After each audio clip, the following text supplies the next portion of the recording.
Hi everybody, today we'll talk about how to fix or how to solve the problem of output on Magic Tiles 3.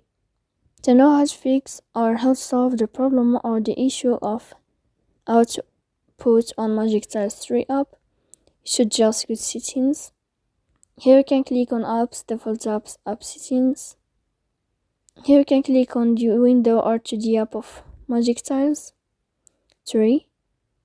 Then you can click on first app and you can click OK.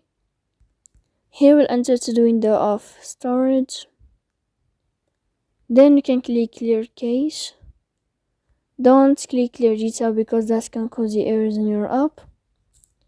In the end, you can turn off your phone and you can wait a moment to turn on your phone again. So please don't forget to support us by like and subscribe. See you next time in another video, and thank you for your attention.